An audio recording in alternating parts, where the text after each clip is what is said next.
존경하는 경기도민 여러분, 김판수 부의장님을 비롯한 선배 동료 의원 여러분, 김동연 지사님과 임태희 교육관님을 비롯한 관계 공무원, 또 언론인 여러분, 안녕하십니까? 더불어민주당 도시환경위원회 소속 광주 출신 임창희 의원입니다. 저는 전세 사기 피해 대책을 위한 경기도의 더 큰 역할을 촉구하기 위해 이 자리에 섰습니다. 2023년 우리는 전세 사기로 5명의 청년을 잃었습니다. 4월 27일 전세 사기 특별법이 발의되고 6월 1일 제정되어 시행되고 있습니다. 국회에서 여야 대화와 타협으로 긴급 대책을 마련했다는 측면에서 의미 있는 성과입니다. 하지만 특별법은 끝이 아니라 시작입니다. 전세 사기 피해의 실효성에 대한 이견과 쟁점이 여전히 있습니다. 사회적 재난인가? 개인적 책임인가? 대출, 금융 지원으로 가능한가? 보증금, 채권에 대한 공공의 선 지원과 후 회수가 필요한가? 전세 사기에 대한 긴급 대책이어야 되는가? 전세 제도에 대한 구조적 개선인가? 하지만 저는 오늘 논쟁이 아닌 행동에 대한 이야기를 하고자 합니다. 경기도는 적극적이고 선제적으로 행동했습니다. 전세 피해 지원센터를 임시로 개소해요. 5월부터는 정식 개소하였고 긴급 주거를 지원하고 이주비와 긴급 생계비도 지원하고 있습니다. 하지만 아직 피해가 끝나지 않았습니다. 21년 하반기, 22년 상반기에 주택가 전세 가격은 가장 높았었고 전세 기간의 2년을 고려한다면 올해 하반기와 내년 상반기에는 더 큰 위험이 있을 겁니다.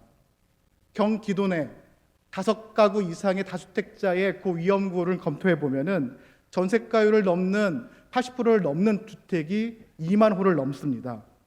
경기도는 과연 어떤 역할을 해야 할까요? 첫 번째는 경기도와 GH의 기존 주택 매입 임대를 통한 전세 사기 주택 공공 매입의 신속한 추진입니다.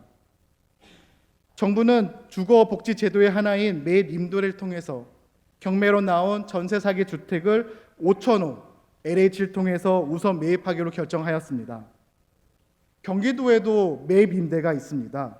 올해까지 약 3,900가구를 매입하였고 내년에도 600호를 매입할 예정입니다. 그렇다면 이 중에서 경기도의 공공 매입은 몇 세대일까요? 두 번째는 전세 사기 피해 대책을 위한 추가 예산 확보입니다.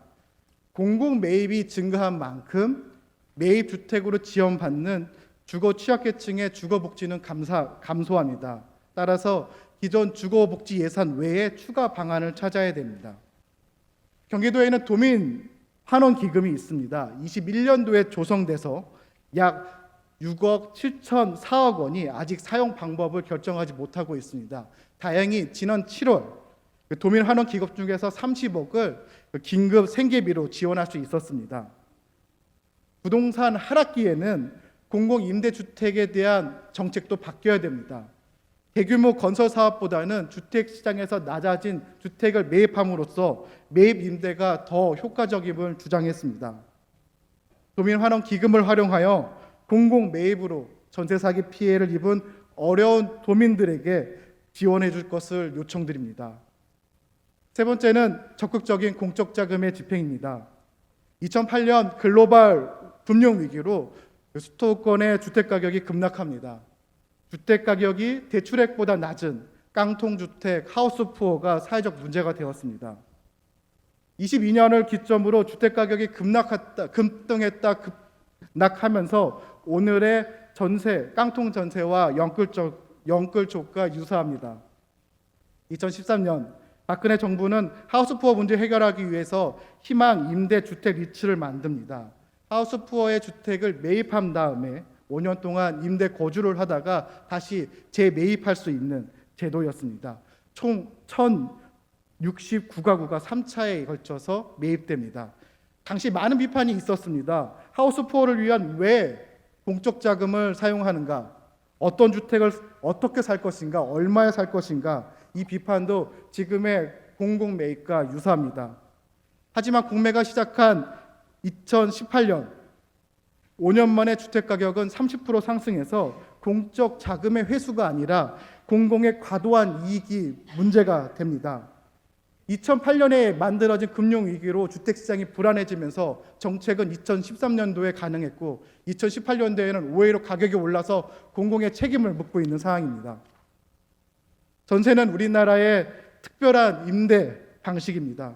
우리는 전세 제도를 신뢰해왔고 전세 시장의 안정을 목적으로 2004년 노무현 정부는 은행에서 전세금을 빌릴 수 있는 보증을 시작했고 박근혜 정부는 전세 대출 보증 제도를 통해서 전세가율을 100% 보증하게 됩니다.